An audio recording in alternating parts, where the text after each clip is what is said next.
comes the most exciting 90 minutes in soccer. It's the USL Summer Showcase Showdown. Brian Omby, come on down. Enoch Matiti Mishigalusa, come on down. Sean Coach, come on down.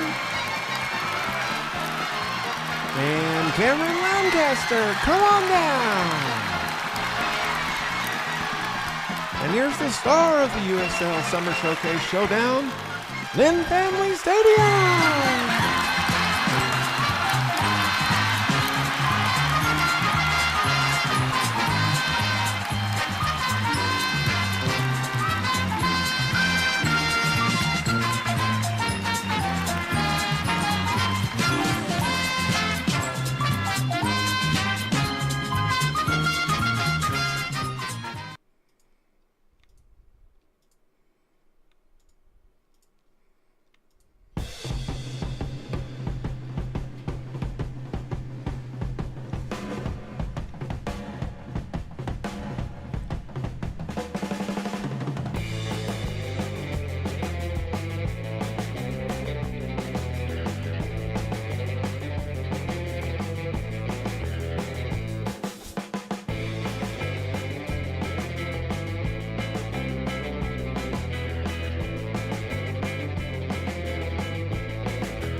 Live from the Preston Highway Studios, it's 24-hour Purple People.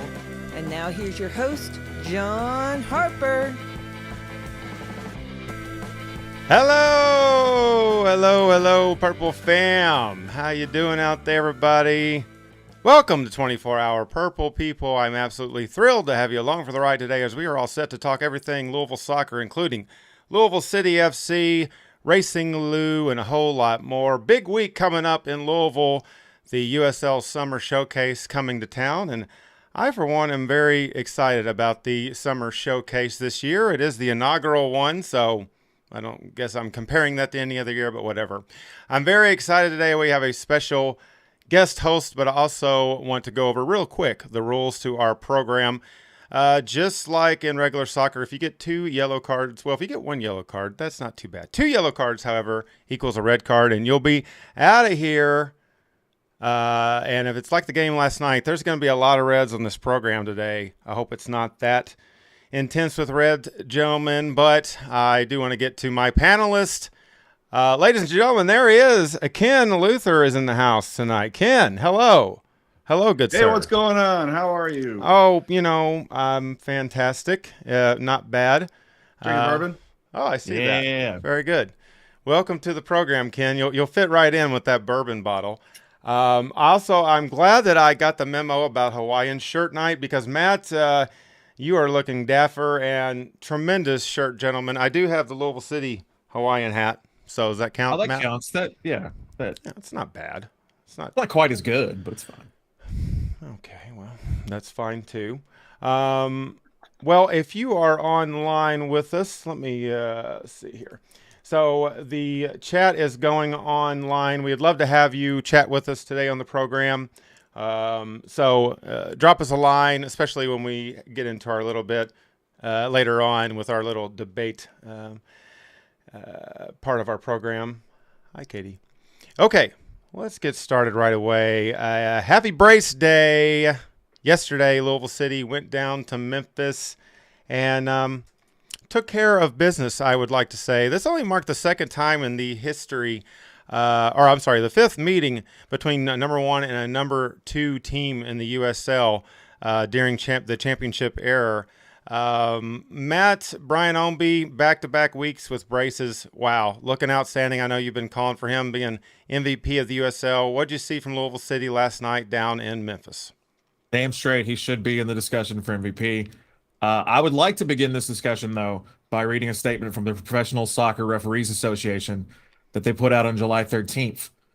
I'd also like to just say up front that I'm unequivocally and wholeheartedly pro-union, so way to go, guys. The Professional Soccer Referees Association is proud to announce that we have reached an agreement with the Professional Referee Organization, or PRO, regarding our long-standing unionization process of the Pro 2 officials working in NWSL, USL, and MLS Next Pro. So that this is a blanket statement that applies to, both of our teams. Further on in the statement, I'm just going to paraphrase a little bit here. Our goal is to raise the professionalism and quality of officials to the standards that the players, teams, and fans desire. We look forward to collaborating with Pro to reach a CBA that accomplishes this goal. That's just a little preface for this discussion, because wow, that was what a shit show. What a glorious shit show. It was the kind of shit show that reminds me why I kind of fell in love with lower division soccer in the first place. It was equal parts unpredictable, impressive, and embarrassing a little bit. The top tier leagues of the world couldn't possibly produce the perfect storm of just poor field conditions, worse refereeing, and just pure uncut skill that we saw last night. That all came together to create, something uniquely entertaining for us. Basically, your league could never. The USL really, it's never going to be a showcase for the world's best soccer, right? But it has an erratic charm that kind of makes it a league above for a lot of people in the U.S. And all of that was on display last night. Holy shit. Yeah, Ken, refereeing, not that wonderful. I know we are hard often on the refs, but that was pretty bad. Not to mention the telecast was all over the place. The red card graphics for the wrong players and camera panning on the wrong player, and even FOTMob kept correcting itself last night. I was completely lost. What say you? Yeah, so refereeing is in crisis right now. I think we've seen that not only in our own league, but we've seen that across a lot of the other leagues. Nobody wants to do it anymore because they take so much shit from fans and coaches and all of that stuff. So, raising the professionalism, which is what Matt was talking about, I think is a great and wonderful thing, but it's going to take time. I think the league needs to pony up more money to get more quality for refereeing. That's one thing. The shit show with the graphics and not knowing who was getting what card, I think that was more of a system breakdown. I think ESPN should be pretty embarrassed at that broadcast. At the games, there's like that little table that everybody has to check in before they can sub on and sub off and all that stuff. Well, there's a person sitting at that table that's got a radio that's supposed to call up to various people what is happening, who's getting subbed on, who got a red card, who got a yellow card by name. That person, Jason Entz has done it. Joey Cecil has done it at Louisville City games. That piece of the system that runs the games broke down. You could tell it broke down. The people who were calling the game, they were at the end. They weren't at midfield line, so they couldn't see what was going on. I mean, heck, they were talking about Del Piccolo as a sub when he was already on the field playing, and nobody even knew. Mm-hmm. I mean, are you kidding me? It was a complete shit show of a job, not just from the refs, but also from the people that were calling the game, who one of them was a baseball player, didn't know shit from Shinola about soccer, and the system of not being able to understand what was even going on the field. So ESPN needs to take a look at that. I didn't know until today that we could have watched the game on DRB and listened to Devin Kerr instead of that. Now I know, and you know what they say about knowing, it's half the battle. Yeah, I'm actually going to hand out yellow cards for Joe's there. Both of you gentlemen are going to get yellow cards for not knowing about WDRB's for not knowing about WDRB's broadcast. So that's why. But yes, I am a Cobra fan. Thank you very much. And I like Castle Grayskull. Okay, nice. Well, I came out firing. I was so excited about Brian Ownby's birthday. And let's talk a little bit about the game. Yes, the refereeing was a little chaotic, and yeah, it was bad, and we could talk about that forever. But I do want to say I was impressed by the 400 and something corners that they had at halftime. That's my last little rag on the production there. Matt, when you take a look at this, we talked about last week. I was very confident. You were somewhat confident. I mean, this is a quality Memphis team, a great team at home.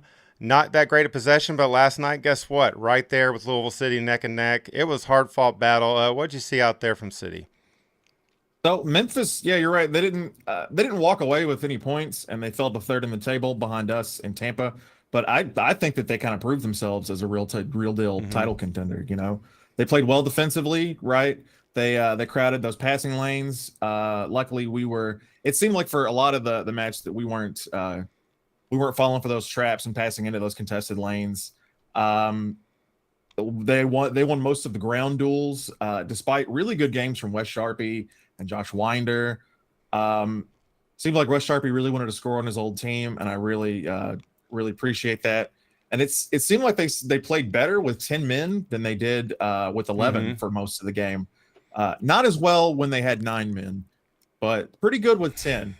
But they ran into a birthday brace from a man who just won't be stopped, right? There's just nothing they could do. I mean, he's a force of nature at this point.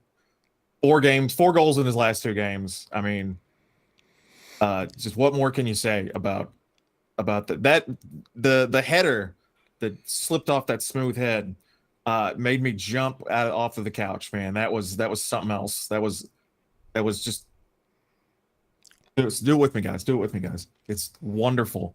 Wonderful skill. Nice for Roxbury. Right, yeah. No, it was absolutely beautiful. I think, we made some good substitutions, although I didn't know who they were. We made some great substitutions along the way as well. I thought Napo brought a lot of energy there in the second half when he came in, but it just got a little chaotic. And of course, we had some cards of our own. Amadou Dia going to be on red, he's not going to be able to come on down on Wednesday. So Ken, some good and bad in this game, but hard fought match by Louisville City, showing a lot of grit out there. Yeah, good and bad. Okay, so it's on a small field. It's at a baseball field, and I kind of anticipated a lot of cards. And I think our coaching did too. What I didn't anticipate, because I didn't know, is that the ref evidently has a history of throwing out a lot of cards. I'm sure our coaching staff knew that. So when Gonzalez picked up a card in the first half, they subbed him out for Del Piccolo immediately in the second half because they knew they didn't want to get a red. We took a risk by keeping Dia on, and he ended up getting a second yellow, but 18 minutes later, and boom, he was gone. What I don't understand about the subbing is Del Piccolo came on at halftime, and then he went off at 67 minutes or something like that. I thought that was kind of strange. You normally don't pull off somebody that you've subbed on at halftime. The goal that they scored when they were 10 down, evidently they made some great halftime adjustments, was a problem because it was a corner kick that they hit, right above the top of the box, and nobody was marking Goodrum. Del Piccolo was kind of standing right there, flat-footed. Winder was kind of standing there, flat-footed. So that was a little bit of a problem. But I think it woke us up, and I think Coach Cruz talked about it. The initial, 10, 15 minutes of the second half, the intensity just wasn't there. Absolutely right. But after that goal, it woke us up, and it was a fairly even game. I think we had them a little bit on passing accuracy. We had them a little bit on touches. You can see that penetration was being achieved by Mushagalusa and Ray Serrano on both wings. So it was a great game. Obviously, Ombi is going to get player of the match. Birthday, a brace, but I think there were some other standout performances. McCabe had 80% passing, and he's playing the number 10 role. That's pretty good. That's pretty good for the position that he's playing. Sharpie played like a man on fire. I didn't know that he had played for them before, so that makes a hell of a lot more sense to me. And then I already raised it. What's going on with Del Piccolo? Yeah. Matt, were you surprised to see Kyle Morton getting that immediate start after returning, being cleared, wearing that sweet mask? Saw a little talk about that. Some people were a little surprised that Danny didn't get the start. Yeah, Danny's been hot, and keepers along with strikers, right? That's a confidence game, right? You want to keep their confidence up more than anything else. So yeah, you could really make the argument that Fondez just being on the streak was due for the start, but Morton's a proven. You need to get his reps in. This is a team that has a lot of firepower with Goodrum and Jeremy Kelly, Aaron Malloy. There's a lot of firepower there. And it's most likely going to be Morton facing them again further down the road in the playoffs, and then that very crucial matchup that we had with them late season at Lynn. So I didn't have a problem with him seeing the pitch and getting some playing time, getting those reps back. Plus, he's got to adjust to the helmet, right? That's true. That's got to be a little bit of adjustment, add a little layer of heat. It's gotta be hot, right? Yes, absolutely. Ken, any closing thoughts on that game last night in Memphis? Did he get a yellow card for taking He it did. off? He did. He got a card for taking it off. I didn't know that was a rule. Okay. Closing thoughts. I think, it was an evenly matched game. You look at the paper, you look at the stats, you look at everything. It was an even game. The real problem I had is the ref really dictated what was going to happen in the game, and that's unset. Yep. No, absolutely. I agree. Thanks everybody for being out there with us and joining us. We got Joe Vala. I saw Justin earlier. Justin, I don't know if you noticed, but they were sharing water bottles last night, which reminded me of your chant about get your own bottle or whatever it was. That was great. Yeah, and Katie said Kyle Morton's former team as well. But yeah, when Kyle got that yellow, the reaction was priceless on his face. He's like, "Me? Oh!" And he like ran off like, "I'm sorry."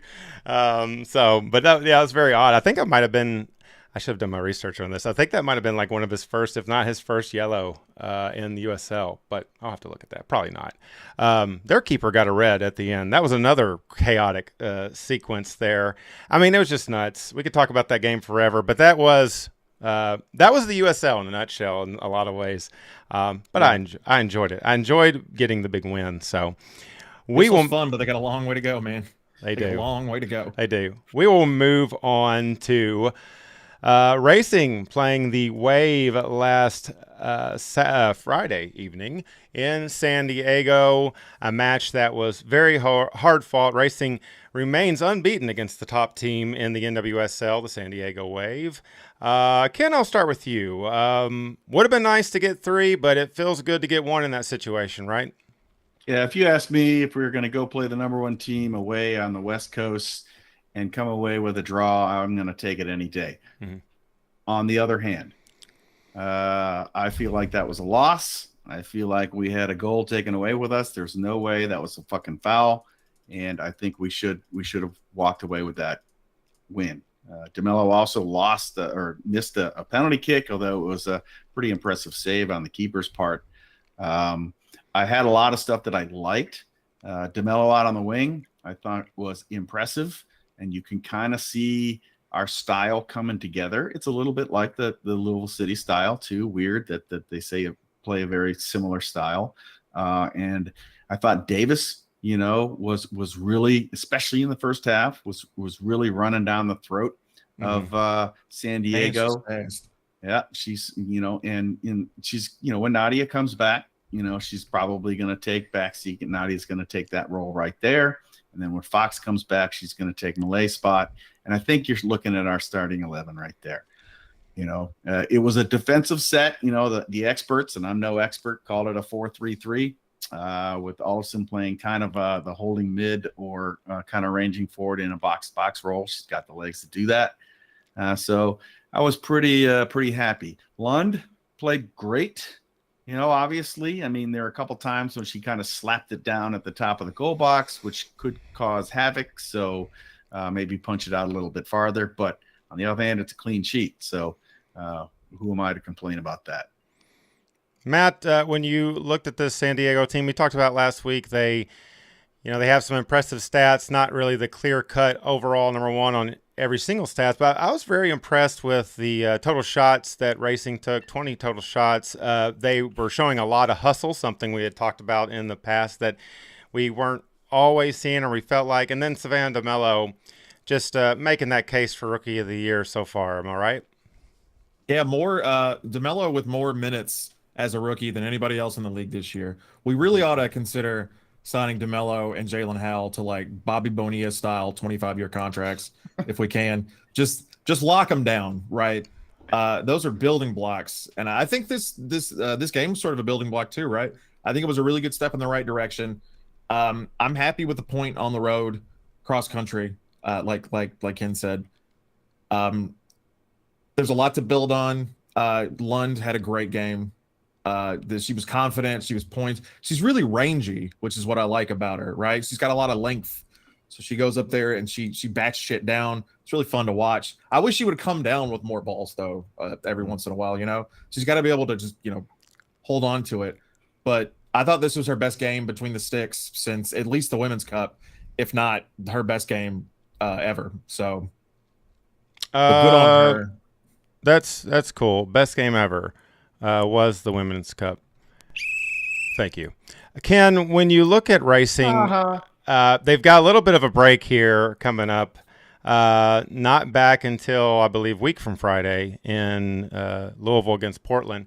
We won't really break that game down, but how you feeling about racing at this point? We know that we've had a little bit of a couple of bumps in the road, and it's just like they just can't get over that hump. How you feeling on racing? Oh, I feel good that we're going to have a break, and we're going to get, theoretically, we're going to get both Nadim and Fox back off the international break, assuming that Fox come out of COVID protocol and Nadim remains healthy.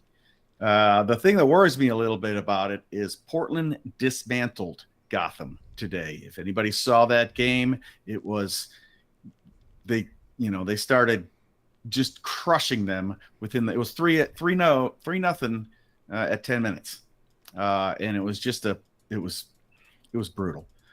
So I'm a little worried about that game. We're going to see how it goes. But I think we're going to have everybody we're supposed to have. And we'll have a little bit of time to kind of put it all together and make sure we're healthy. And then we'll come at them. And I'm confident that we have a good team, especially after that display against San Diego. I'm just a little worried because Portland looks pretty tough right now. Yeah, they've had quality teams in Portland for quite some time. Matt, any closing thoughts on this game Friday night? I wasn't overly disappointed pulling out a point there. What do you think?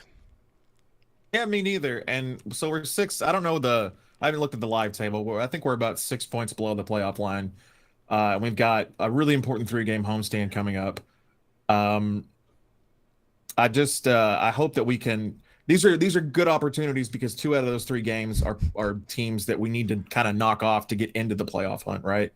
One of those is against Washington, who we could be a 6-pointer.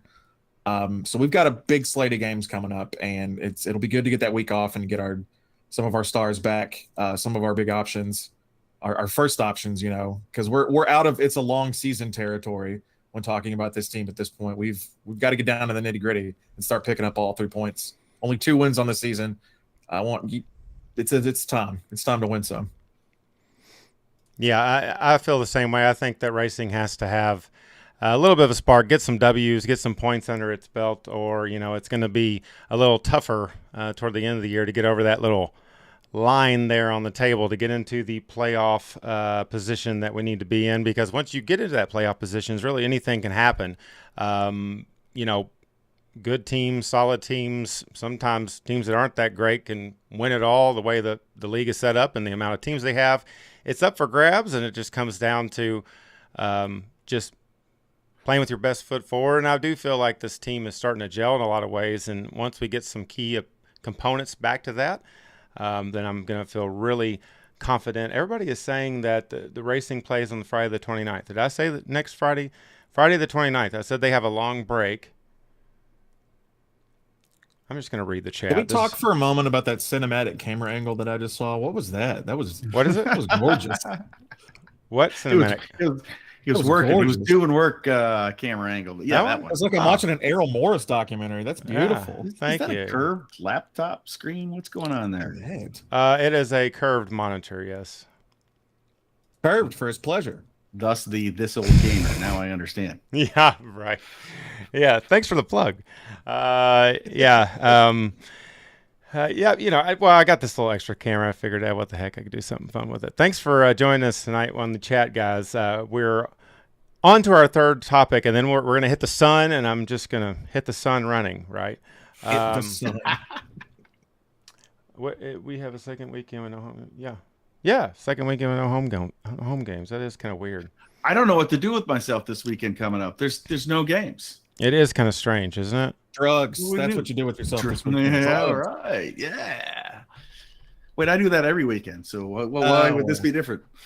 Yeah, that's a good point. All right. I just had to do that. Look at me riding that yellow, and you already got 2 reds. Yeah. It's not going to last long, Ken. All right, we'll move on to the USL Summer Showcase coming to Louisville, as we talked about at the top of the show. The inaugural Summer Showcase. Come on down to Lynn Family Stadium, as Louisville City is set to host Phoenix Rising for their first matchup since the 2018 championship game. Matt, I'll start with you. This is not a Drogba team. This is a different Phoenix Rising. You can't talk. He's on a red. It'll go away eventually. Don't worry. I'm timing this perfectly. This is a different team than we have been seeing, or we saw in the past. Not quite the powerhouse that they once were in the West. Matt, when you look at this team out there in Phoenix, what do you see? And how excited are you for this showcase? First, I want to compliment you on that edit, that beautiful edit we saw, that video that you made. Hopefully, we don't get a cease and desist email from the USL, because we will. That was something. That was good stuff, man. Thank And your you. Roddy voice is just mwah. Thank you. So Phoenix is at 11th place right now, which is not where most people thought that they would be after posting the West's best record 2 out of the last 3 years, right? They lost Solomon Asante, which is a huge blow for them. He's essentially, I guess to put it in city terms, he's their Cameron Lancaster, right? The best player in club history. That's a huge blow, but I still think people had them on track to be one of the top teams in the West. Yep. And that has not at all come to fruition, right? They've lost 8 of their last 10 matches, including a 7-0 loss to New Mexico and a 5-1 loss at home to Tampa Bay. They're not a good team right now, right? Some familiar faces are going to be visiting with them on Phoenix's squad. We got Ben Lunt, who's making his Lynn family return. Phoenix's defense is making him earn that paycheck this year. They're forcing Ben to make, on average, a little over 3 saves a game, which is 6th worst in the league. And they've also allowed 39 goals to trickle through for a mark of 3rd worst in the league. So it's not quite Red Bulls bad, but it's pretty damn close. And you saw what we did to them. So those USL executives might be in for some fireworks. Yeah, Ken, the Rising are they're tied for the worst away team in the West right now. Terrible goal differential as well. This showcase could possibly be a one-sided showcase. What do you think about this game on Wednesday? Well, I think the supplier sergeant at Lynn Family Stadium needs to issue extra smoke because I think this has every opportunity for us to score some goals. Don't get overly confident, but you already said it, 39 goals conceded with 3 clean sheets total on the season for Phoenix compared to our 15 goals conceded and 9 clean sheets. We have opportunity to put the goal in the back of the net. They're going to try to pop it over the back of us and run after it, but I'm pretty confident in our defense to be able to manage that. Swarm, lock down Aiden Quinn, swarm him with players, and make sure he can't distribute the ball to create chances for them. And I think we're going to do very well. Matt's turncoat Aiden Quinn. Yeah. He was with Orange County for a while, so he moved not too long ago to Phoenix, right? He loves those teams in orange, doesn't he? I guess. We had a really fun song. Not seen nothing like the mighty Quinn. Oh, no. yeah. Oh, I remember that one. Yeah. That was a good one. So this USL Showcase Showdown of the Immortals is Wednesday. The USL meeting's going on in Louisville on Tuesday evening. We will have a warm-up fan party, a free soccer-themed event, as the USL likes to call it, at Noble Funk Brewing. If you're interested in that, check it out on the USL website. You do have to RSVP for that event. Mike Watts and David Kerr doing their live Sirius XM pod from Noble Funk Brewing. A great place. They had the mint kit reveal there, I believe, and Second Street. So that's exciting. Going to be a lot of cool stuff going on. I'd really like to go to that on Tuesday night if I make it off work in time. It's from 5 p.m. to 11 p.m. So Mike Watts and Devin Kerr, of course, are somewhat Louisville fan favorites at this point, I believe. So we're really excited about league fan favorites, right? That's everybody's. Absolutely. So we're really excited about having it here. I guess for what it's worth. Sorry. I mean, is that it for Fan Fest for us? We get a party on Tuesday and a game on Wednesday, and it's gonna be a party on Wednesday too, man. I mean, that's what the USL. party. It's the best USL has to offer. It's like Showdown, and then everybody's like, okay, and then it's like, well, Mike Watts and Devin Kerr will be there. Oh, okay. Whoa. And they're going to The be, boys. yeah, and they're going to be doing play-by-play from Lynn Family Stadium compared to doing their satellite play-by-play that they normally do. So that's pretty exciting too. So I feel a little bad that the league didn't think that Phoenix was going to be in this position when they scheduled this game, right? They assumed this is going to be a showcase of the Immortals, like John said, but it just didn't work out that way this year. yeah, we'll see. I mean, any team can win. We can't be overconfident. I think sometimes, but Danny doesn't allow overconfidence. I mean, I have not seen it and from the way he talks in the pregame and postgame, and man, there's just a good vibe going on with the team right now. I'm very excited about heading into the second half of the season. So, Wednesday, if you didn't know this, is the slowest sports day of the year, the day after the All-Star game. There literally is the smallest amount of national television sports going on. So, kind of a interesting day for the USL to do this. Great timing. Let's hope we have a good turnout at Lynn Family Stadium and really show off how great the support is. And, while we're on the subject of turnout. Ooh.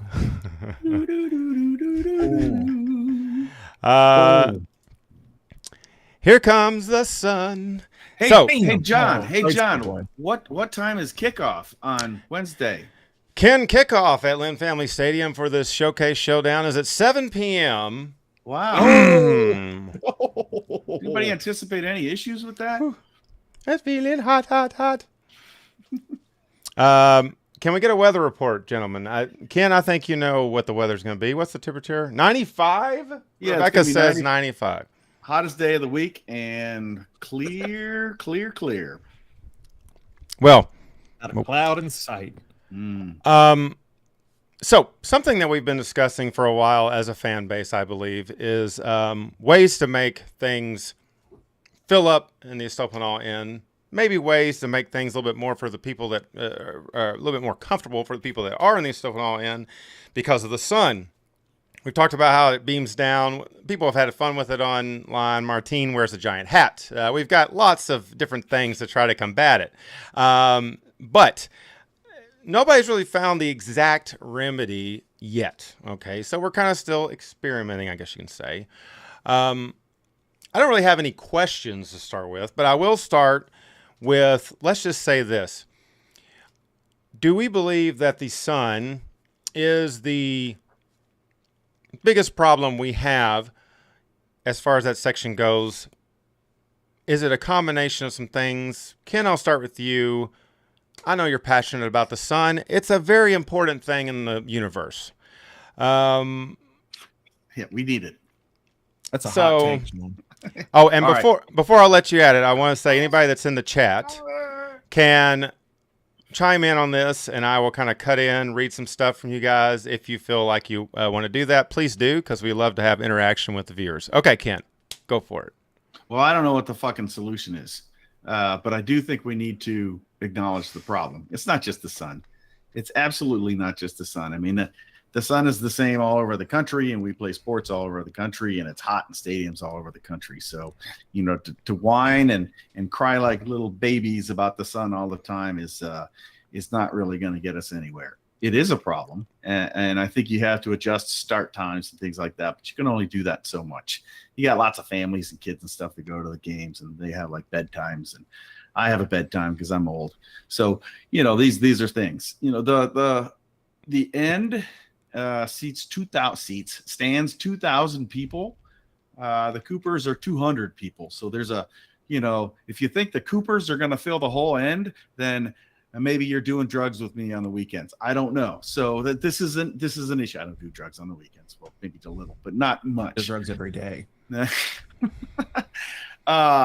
So it's an outsized supporter section for the amount of people that are in it. Obviously, there are a lot of people that are not in the Coopers in the section. I think there's some other issues positioning, and we disagree about this because we've talked about it many times about the capo stand and what it looks like and where it's at. I think let me tell you a little story. Year one, when I was capoing with Alex and then later on Billy, we had these wooden boxes that we used to stand on, and they were kind of in the crowd, and it worked for then. The problem is we would get drunk and fall off the boxes. And near the end of the game, I had some like huge bruises, and I was like, well, at some point I'm going to like break a hip because I'm old. So this is a problem. So we made the decision to move the capo stand and buy some scaffolding, which the Coopers bought, and stuck it in front of the supporter section. Somebody approached me and said, you shouldn't do this. And I said, why? And they said, well, this separates the capos from the people in the stands, and it creates kind of a division. And I said, yeah, you're full of shit. And I didn't listen to him. But now that I see the new capo stand, I can kind of see the logic. It's kind of become separated from what's going on in the stands, which I think is a little bit problematic if you're trying to get everybody doing the same thing. Because I stand in the section now, and it doesn't happen. So that's an issue. Amenities. I went down to the waterfront end last game, and the sun's not in your face, which is also got this thing called draft beer. I mean, that's an easy fix, right? We don't have draft beer at our end. You can go and get draft beer and continue to keep an eye on what's going on in the game, because you don't actually have to go down a tunnel and completely leave the section. So that's a benefit right there. The beer tub people, if you're into that, they come to the waterfront end because they don't have to clamber up and down 50,000 steps to get there. So that's a benefit right there. There's little tabletops that you can, put your beer on and put your elbow on and things like that. So that's a benefit right there. The only thing I think the Estopano end has that the waterfront doesn't are bathrooms. We've got tons and tons of bathrooms. Now, we don't need them because we sweat everything out. But we've got bathrooms. We don't have bars. We don't have draft beer. You have to completely leave the section. So it's a problem. Do they have cup holders? I think so. The waterfront section? Yeah, man. They have the space. The space that you stand in is way bigger. Instead of having like 3 feet to the next section up, you got like 5 or 6 feet. It's a huge space, and you can dance around in it and, do all this thing. So I think we kind of really need to, think about what's best for not only the atmosphere, but for the supporters groups that create it. And it ain't just the Coopers. It hasn't just been the Coopers in 6-7 years. So, why is it coming down to the Coopers to fix everything? And I think some people have suggested that, and that's bullshit. It's impossible. You can't. I mean, it's not. It shouldn't. The impetus should not be on the Coopers, because that's just not realistic. Right. And that's not. So what I've done, if anybody's been kind of looking at it, I said, hey, maybe we need to start looking a little bit harder at this waterfront end, because it's getting full. And if we ever get to the situation where, wow, it's getting hotter and hotter every year, which it's gonna, and this is just completely untenable because nobody's going to the Estopano end, we're going to need to move, and it's going to be super crowded and super full. So I've, worked with Scouser, and for some odd reason, he suggested we call ourselves a colony. I don't know where he got that from, but I said, yeah, whatever. That's kind of funny. Let's call it a Cooper's colony. And the sun never sets on the Cooper's empire. We're environmental refugees, and we're gonna immigrate to the other end. Some of us, it's gonna be like 2 or 3, but it's a place for Coopers and friends of Coopers to go, where we're gonna sing songs. Because one thing they don't do at the waterfront end is they don't do a whole lot of singing, and we like to sing a lot. So it's a section in the northwest corner, right in front of the airplane seats, where we're going to sing songs and be in the shade and drink draft beer. Have the Cooper's Colony thought about having ant imagery? I just think about ants when you say Cooper's Colony. Yeah, maybe they'll have like an ant logo, like a Cooper's logo with like antenna. I don't know. I do not understand what you were talking about. Like a colony of ants. A colony. Oh, a colony. Yeah. No, I was thinking like the tri-fold hat, back in the George Washington days or something like that. I think that's where Scouser was going with that analogy. I don't. That's really how care. he sees all Americans. I know. Colonialists. Let me break down a few. Wigs. Let me break down a few things that you said, Ken. I'll kind of throw them back at Matt, and then we'll kind of move on to the next part of this discussion. Draft beer. A scale of 1 to 10. How important is draft beer for you, Matt? I just need a number. For me, Mhm. I mean, if you're asking, the question isn't. I just how need a important is it for me. number.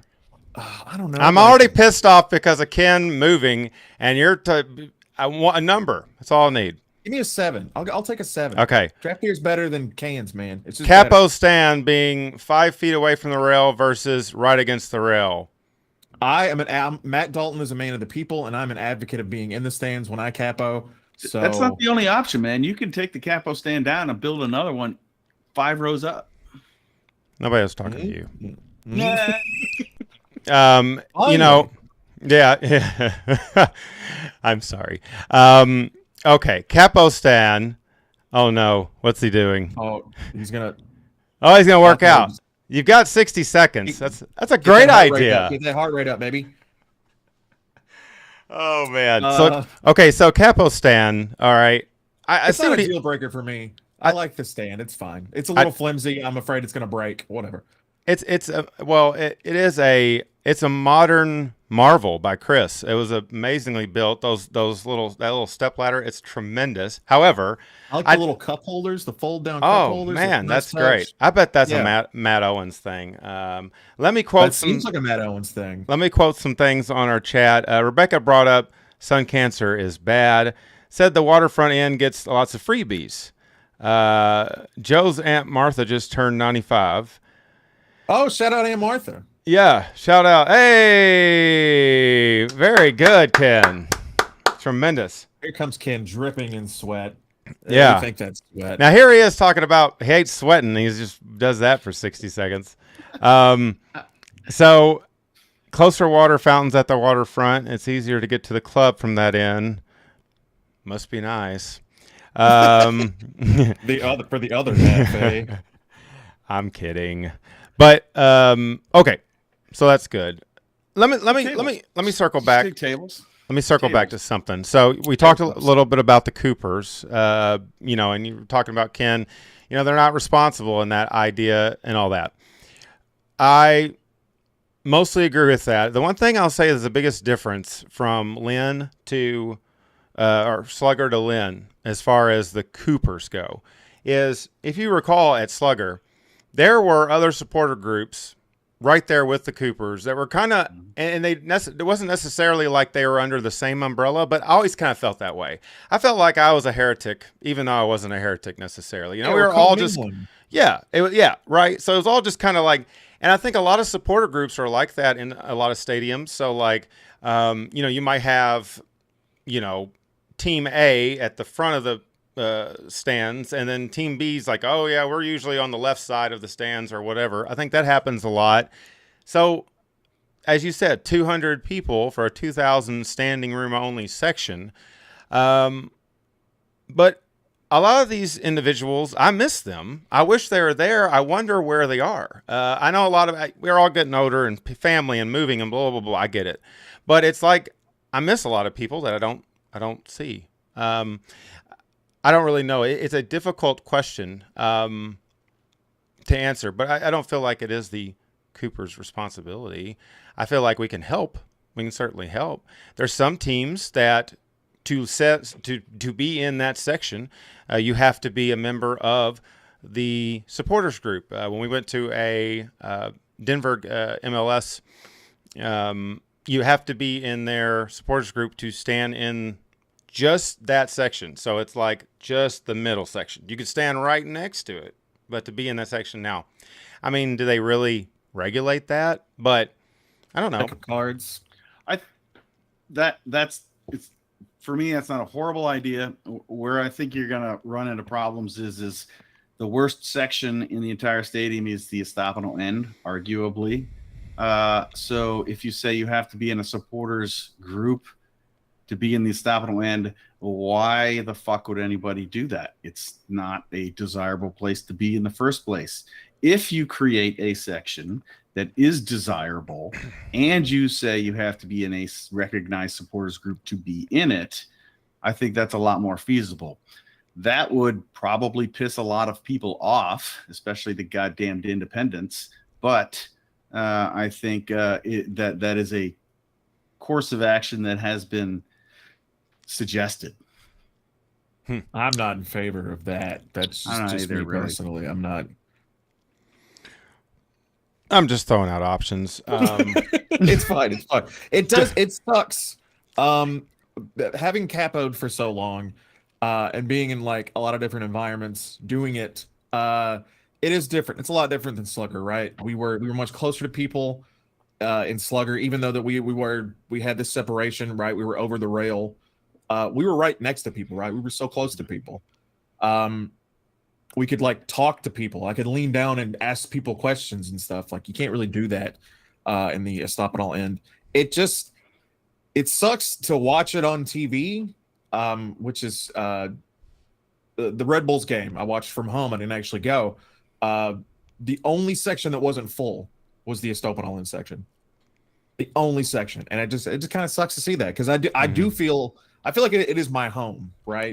I'm not saying that I wouldn't watch a game from the waterfront end, but I feel like it's my home, you know? Amen. Here's the other thing about sections being full is when you look around the stadium, they have those seats that are like randomly white and gray, right? And those are built to make the stadium look more full. The only place that those don't exist are the two sections at the end, where the waterfront is relatively full, shoulder to shoulder people from one side to the other. So we get the Home Alone cutouts.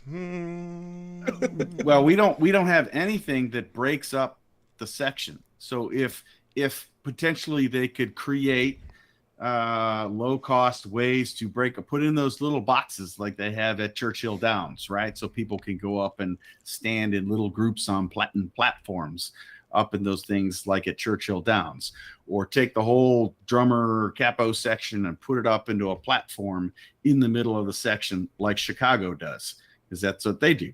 Or create a big ass bar at the very top and call it the ledge bar or something like that. And those are all kind of innovative ideas. I'm a fucking soldier. I don't know what to do, but the club has marketers and fan experience people that took classes in college, and they just need to fucking think about this and come up with ways to fix it. And I get the feeling nothing is happening. Let me cut in with some chat here. Joe says if the owners of the teams want more people in the section, then they have to have more of an incentive to put people in that section. He says blaming the Coopers is nuts. Rebecca thinks the cutouts idea is a smart one. Wonderful. Katie says they should just cut out the left and right section, just have the middle section for standing room. So just basically put seats in the left and right sections. Not a bad idea. That's not a bad idea because a lot of people that got seats when we moved to Lynn that were in the supporter section, the main thing was they wanted to be able to sit down at halftime or whatever. And I understand that, that's part of it as well. There's a lot of stairs in the Estophanol Inn. It's physically demanding. Matt, say something else. I do want to clear up. They could put not necessarily chair backs, but like fold down chairs, right? I think they looked at this sections. They wouldn't necessarily have to put an entire new section of chairs, right? Like, so it could sort of double as a standing and sitting section. I think sort of consolidating a lot of the folks in those sections down into if everybody got together and was bunched up, it would look much bigger. We'd have to like hang out with each other, which sounds horrible, I know, but hug it up.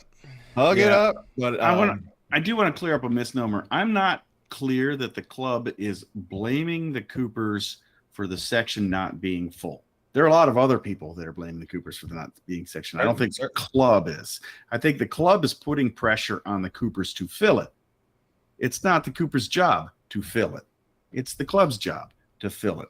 I think there's a difference. Yeah, we do enough. And I don't think they realize how much we do sometimes, which really pisses me off. But let's put that aside because I'll achieve target heart rate without the elliptical. I think I think there's some ideas about putting tifos in and boxing off the sections and things like that. Okay. I mean, it's a little bit of a bad look. I think they've looked at fold down chairs. It was like super expensive. So there's some, again, we don't know how much money they have or want to invest in this problem. There's a certain equation they got to hit, right? Like, at what point is it worth their time to actually invest money into it? How much money are they losing by not having this section full versus investing money in making the section full? You know, I'm not a mathematician. I'm barely a podcaster, so I don't really know what the answer to that is.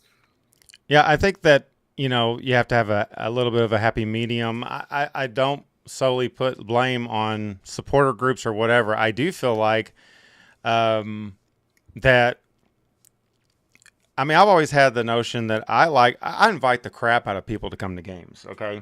I don't really care where they go, but I talk to people all the time about coming to games. I tell them my story, blah, blah, that I went to one game and I was like instantly hooked. And how many times do we hear that over and over and over from a lot of people, where they're just like, I didn't even know soccer was this fun. And then they come to a game. So getting them in the house, I feel like I think that is a responsibility of helping this thing grow and continue to grow. We cannot be stable as supporters in Louisville. We have a world-class facility. We have the best team in the league, as far as just on the field and quality academy and all the different things. That doesn't mean that we get complacent and sit back and say, well, if they like it, they like it. Hopefully they join the Coopers. Hopefully they join Scouts' House. Hopefully they join the Ledgehogs, whatever. It's okay to still go out and actively kind of recruit people and come hang out with us. Here's what we do. It's so much fun, blah, blah. I usually start off with people, especially if I know they're not soccer fans, to say, this is just a really big party and you're going to love it. And it might take you 5 games to understand just what the heck's going on, but boy, does it relieve some stress for me. Ha ha ha. And a lot of people like that about it. And I think the best place to do that in the stadium is the Estophenal Inn. So I feel like that there has to be something that we can maybe figure out. Let me cut my own self off. If that makes sense. I want to catch up with a little bit here with the. Thank you. Shut up. Calvin says, has anyone asked the front office if it'd be feasible to cover the aluminum surfaces with a UV absorbing coating to reduce residual heat? Oh, that's not a bad Joe idea. said that's a good idea. Michelle says putting seats in was discussed last year. The cost was much more than they wanted to spend. They were going to put in ledge tables like stools. I've seen that at baseball stadiums a lot now too. They put in like little ledges for like to have. I have a picture here, gentlemen, if you don't mind, to give me just a Water second. of lemonade. Oh, picture. Yeah. Thank you, Katie. So this is one of my little 5-second ideas. Can you guys see that over there? Okay. So there's just having 2 gigantic logos at the top of that thing could probably give us about 15 more minutes. Okay. Now, if you'll bear with me for 1 second here, don't shake your head, Ken. Nobody can see it. I can already tell you why. That's not going to work. Okay. Let me show you something else. So Let the boy dream. Yes, thank you. Let me draw. So if you see this right here, this is a big light stand here. Okay. And here's another one right here. Okay. Now, these are massive poles. They're about as tall as about the 4th eyelash light over here. So now I'm not saying you come off the top of this necessarily, but I am saying if you added another one of the poles right here and another one of the poles right here, so it's symmetrical, you got 4 poles, right? Then some way between the two, you have like basically a pulley mechanism with a large mesh that is very lightweight, okay, that's breathable type thing. It's not going to be that much because I've researched it, and it's not that much. Now, the pole's probably a lot. I'm not a pole expert, okay? That's not what I heard. I did some stripping in college, but I'm not a pole expert. But I will say that was kind of my idea. Not so much over here, which I'm scribbling over, but that's really that's the deadly zone there. Yeah, I just wanted an excuse to draw. I'm sorry.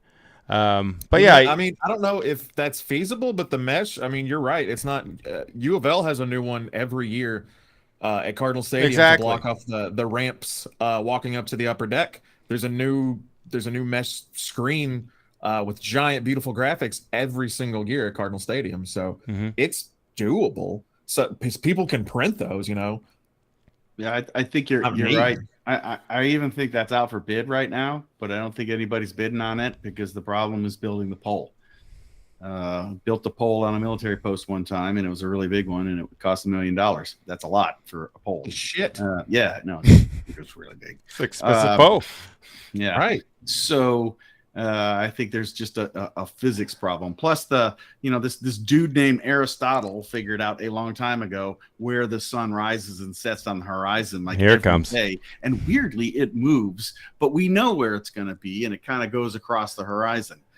Weird that what Aristotle figured out way back, we don't seem to know today. Well, we know we just Choose to ignore it. we just turned the stadium in the wrong direction. Yeah. Okay.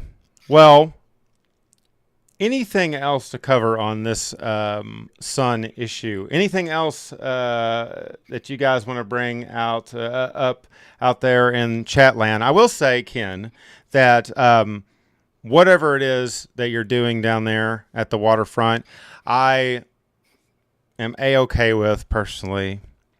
Well, And I'm not leaving you forever. I'm not leaving you forever. I'm going to go down there, and This is it, right? You did this in front of the world. Yeah, You're gonna really good. I know. And I kind of think that we could be down there for a little while, and then depending on what's happening, we can walk back to the other section. Based on what's going on. We'll see, but I think some improvements need to be made by the people who want to get butts and seats, and it's all of us, but there is one group of people that is mostly responsible, and it ain't us. Right. Yep, I agree. Matt, I'll let you wrap up, but I want to say one thing. Rebecca says, how about a banner plane that flies around that says, "We love Nickelback," to kind of block the sun? Whole bunch of them. A swarm of them. You guys don't remember? Entire fleet. Indy 11? I relate and resonate a lot with your story about going once and getting hooked. It's very similar to my story. I've heard that story from several people. I want to make sure that in the section we are creating the atmosphere for more of those stories. And I don't know if that's happening right now. And I want it to happen, right? That's why I'm there. That's why I keep doing this. Even when it's hot and I'm missing a lot of the game. And I tell myself at the beginning of every day, you know what? I'm just skip it today. I'm not going to capo today. I'm just going to go enjoy the game. That's what pulls me back. I want to create that atmosphere for people that get hooked and fall in love with this thing. The sun is preventing it, among other things, and hopefully we can do something. I don't know. I'll say one thing, and this is just me. I don't know. I don't know why necessarily. I know I capo, so my back is turned to it a lot. I wear a hat, and I wear quality Oakleys. I've never really had a problem. I don't like it, but I usually can still see what's going on. And once the sun is down, to me, it's the best seat in the house. It glows. The pitch glows. It is the best seat in the house. The view from the East Open Island is bar none better than anywhere else. We do need to find not right here. Right. We do need to find that solution. But Ken, I do like what you're doing because overall, in the grand scheme of things, if it gets more people in the Lynn Family Stadium and it gets more people to love this game that we love and to love these teams that we love, I'm 100% for it. Oh, where's my all sound effect? Imagery. Think about ants. Did we give you a red card for that? That was cheesy. No, we never get. You shut up.